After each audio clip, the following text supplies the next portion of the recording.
om te onderzoeken of er een referendum kan worden gehouden over onafhankelijkheid. Nou, een onderzoek om iets te beginnen is natuurlijk nog geen doorbraak. Maar toch, hoe kijk jij tegen die stap van Sint Maarten aan?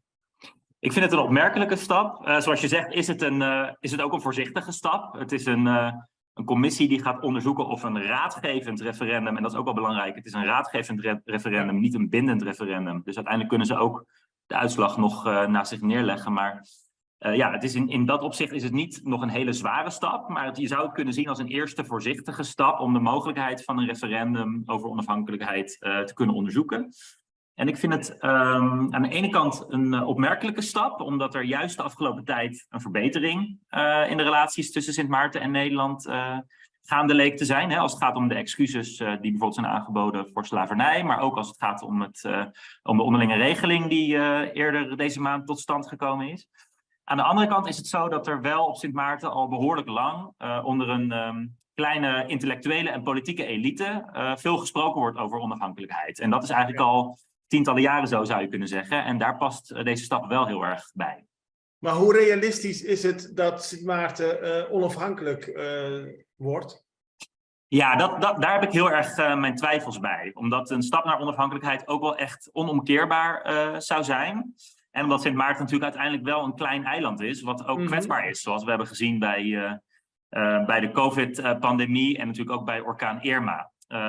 En daarom vraag ik me af of dit echt daadwerkelijk een stap richting onafhankelijkheid is. Of dat het vooral een stap is om anti-Nederlandse sentimenten, die zeker sterk leven op Sint Maarten, om die aan te wakkeren. En ook om richting Nederland te laten zien van kijk eens, we zijn zo ontevreden over onze positie in het Koninkrijk dat we deze stap bereid zijn te gaan zetten.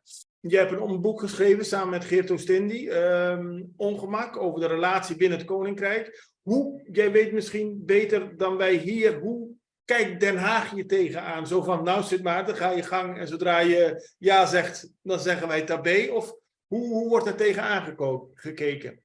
Ja, het is eigenlijk zo dat in Den Haag vanaf de jaren 70 geprobeerd is om de voormalige koloniën richting onafhankelijkheid te bewegen. Dat is met Suriname gelukt in 1975.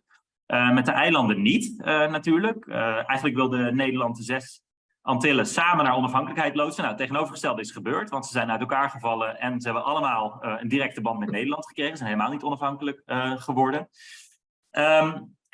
Ik denk dat, ook al zijn sinds de jaren 90 is Nederland niet meer zo actief bezig om de eilanden richting onafhankelijkheid te bewegen, dat toch een meerderheid van de Nederlandse politici er geen problemen mee zou hebben als Sint Maarten onafhankelijk zou willen worden. Omdat het toch wel wordt gezien, zeker Sint Maarten, ook de andere eilanden, maar juist ook Sint Maarten als een eiland waar een heel moeizame relatie mee is. En wat eigenlijk Nederland, zeker de politici in Den Haag, liever kwijt dan rijk zijn. Er wordt in Nederland niet zoveel opinieonderzoek gedaan naar hoe mensen denken over de koninkrijksrelaties. Maar de 2 peilingen die er wel geweest zijn, die laten zien, de laatste ook duidelijk, met een meerderheid, dat Nederlanders toch het liefst van de eilanden af willen. Ik weet dat dat op de eilanden vaak hard valt. Dat voelt als een klap in het gezicht. Maar dat is denk ik toch hoe de meerderheid van de Nederlanders erover denkt. En dat wordt dus ook weerspiegeld in de politiek. De PVV en ook in mindere mate de VVD zijn de enigen die echt wel duidelijk zeggen van we zouden van de eilanden af moeten. Maar ik denk als je echt aan politici van andere partijen eerlijk zou vragen hoe ze er naar kijken, dat ze ook zouden zeggen van als de eilanden onafhankelijk